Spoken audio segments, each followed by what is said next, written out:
복에 대한 말씀 암송기도와 암송찬양. 사무엘하 13장 25절 말씀.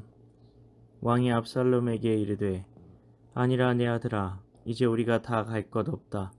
내게 누를 끼칠까 하노라 하니라.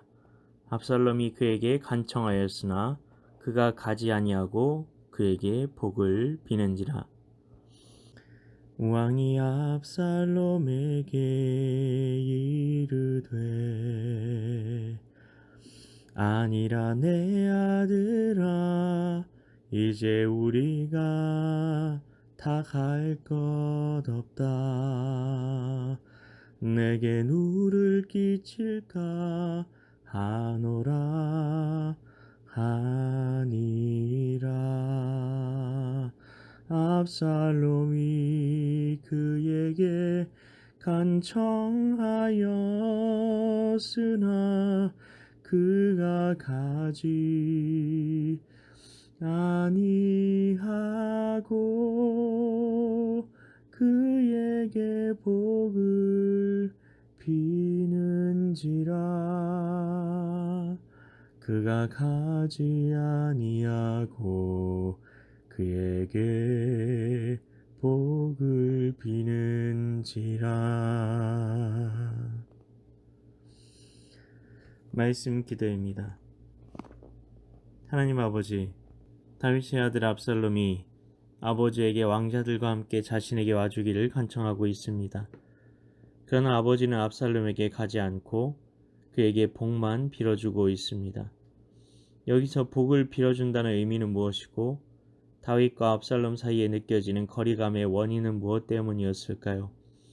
그리고 압살롬은 왜 아버지뿐 아니라 왕자들까지 다 자기 집에 초대하려고 했던 것일까요? 압살롬에게는 여동생이 하나 있었습니다. 그녀의 이름은 다말이었습니다. 그녀를 형 암논이 좋아한 것입니다. 어떻게든 그녀의 마음을 얻고 싶었던 암논은 다말로 인해 상사병에 걸렸습니다. 형 암논은 배다른 형이었습니다. 다윗에게는 아내가 여러 명 있었기 때문입니다. 이때는 이미 다윗이 밧세바와 결혼해서 솔로몬도 낳은 이후였습니다. 압살롬은 넷째 부인의 아들이었고 암논은 첫 번째로 아들을 낳아준 여인인 아히노암에게서 태어난 아들이었습니다. 원래 첫 번째 아내는 사울 왕의 딸 미갈이었습니다. 제일 큰 형이 암논이었습니다. 그런 형이 아무리 배다른 형이라지만 동생 다말을 강간한 것입니다. 이를 분명 아버지 다윗도 알게 되었습니다. 그런데 아버지는 화만 냈다고 합니다. 오빠였던 압살롬은 다말을 진정시킨 후 암논을 미워했다고 합니다. 그냥 미워한 것이 아니라 증오했다는 것이 히브리 말의 원뜻입니다. 가서 형에게 따질 수도 있었을 것입니다. 아버지에게 왜 형에 대해 아무 말도 없으시느냐고 할 수도 있었을 것 같습니다. 그러나 그는 침묵을 선택합니다. 용서하기 위해서가 아니었습니다. 증오 때문에 시시비비를 가리지 않았다고 합니다. 이미 암논이 동생을 엿보인 것이 분명했기에 자초지종을 들어볼 필요도 없다고 생각한 것입니다. 그의 마음속에는 이미 암논을 향한 심판이 내려져 있었습니다. 암논을 죽이는 것이 자기가 마땅히 해야만 하는 일이라고 생각했던 것입니다. 이것이 오빠로서 압살롬이 다말에게 해줄 수 있는 마땅한 복수라고 생각했던 것입니다. 다윗은 왜 암논에게 뭐라고 하지 못한 것일까요? 그는 이미 밧세바와 간음했던 사람이었습니다. 그 잘못을 덮어보려고 우리아를 살인교사했던 사람이었습니다. 그는 이미 자식들 앞에서 권위를 잃어버린 것이었습니다. 우리가 부모로 부름을 받았다는 것은 자식들 앞에서 말씀대로 살 책임을 부여받은 것입니다. 우리가 말씀대로 살지 않는데 아이들에게 말씀대로 살라고 하면 그들이 말을 듣겠습니까? 내가 하지도 않으면서 성경대로 하라고 자식들에게 소리 지르면 자식들은 하나님을 떠나게 될 것입니다. 하나님의 말씀이라고 하면서 그 말씀으로 자식들을 나무랐기 때문입니다. 부모인 내가 말씀의 사람이 되어야 하는 것입니다. 물론 우리는 완벽하지 못합니다. 넘어집니다. 실수하기도 합니다. 그렇기 때문에 하나님의 말씀의 권위 아래서 실수한 것에 대해서는 자녀들에게 미안하다고, 아빠 엄마도 하나님 말씀에 순종하지 못했다고 겸손하게 고백할 수 있어야 하는 것입니다. 그리고 함께 말씀대로 살기 위해 서로의 삶을 나누고 함께 서로를 위해 기도해주고 함께 하나님 말씀에 순종하기 위한 가정 공동체를 세워나가는 것이 부모의 책임입니다. 하나님의 사람 다윗도 가정 교육에는 실패한 것 같습니다. 서로 싸우고 갈라지고 서로 증오하고 오늘 이야기 뒤에 압살롬은 형 암논을 살해하게 됩니다.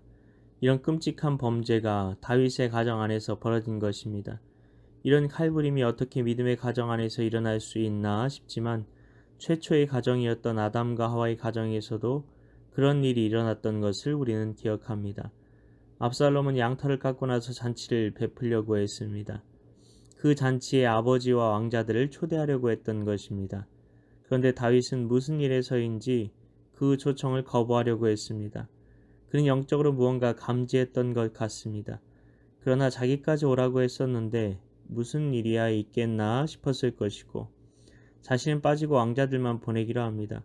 어쨌든 무슨 일이 일어나든 자신은 그 자리에 없으니 자기는 안전하다 이렇게 생각했을 수 있습니다. 다윗의 연약하고 믿음 없는 듯한 모습들이 계속해서 나타나고 있습니다. 다윗이 복을 빌어주었던 이유는 형식적인 것이었습니다. 그냥 가지 않기 위해서 하나님의 축복이 너에게 있길 빈다.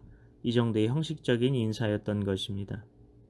다윗이 암논과 압살롬 사이에 깨어진 관계 안에 들어가서 그 깨어진 관계의 다리가 되기 위해 무언가 했더라면 어떤 일이 일어났을까요? 이 사건에서 모든 비극이 시작되었던 것을 우리는 알고 있습니다. 나중에 압살롬은 아버지를 배신하고 왕이 되려고 하기까지 합니다. 깨어진 관계는 그냥 두는 것이 아닙니다. 아무것도 하지 않으면 관계는 회복될 수 없습니다. 아무것도 하지 않으면 진짜 아무것도 하지 않은 것입니다. 누군가 그 깨어진 관계를 회복하는 피스메이커가 되어야 합니다. 우리는 피스메이커라는 말을 종종 씁니다. 왜 피스메이커, 평화를 만든 사람이 필요합니까? 평화롭지 못하기 때문입니다. 평화롭지 못한 상태는 어떤 것입니까? 갈등과 분쟁과 충돌이 있는 관계가 깨어진 상태를 말합니다. 그래서 우리가 피스메이커가 된다는 것은 깨어진 관계 속으로 들어가 평화를 회복시킨다는 것을 말합니다. 우리가 어떻게 피스메이커가 될 수 있습니까? 말씀을 가지고 그곳에 들어갈 때 피스메이커가 될 수 있습니다. 그냥 말씀을 가지고 들어가는 것이 아니라 말씀을 마음에 새기고 말씀을 묵상하는 말씀의 사람이 그곳에 들어갈 때 평화가 임하게 되는 것입니다. 그의 삶 자체가 이제까지 걸어왔던 삶과 그곳에서의 모습에서 말씀이신 주님께서 드러나시게 되기 때문입니다. 하나님 아버지, 우리가 깨어진 관계 속으로 보냄을 받은 피스메이커임을 기억하게 하소서. 우리가 주님께서 보내신 평화 사절단입니다. 내가 말씀의 사람만 되면 깨어진 관계 속에 들어가 깨어진 관계를 잇는 다리가 될 수 있음을 믿습니다.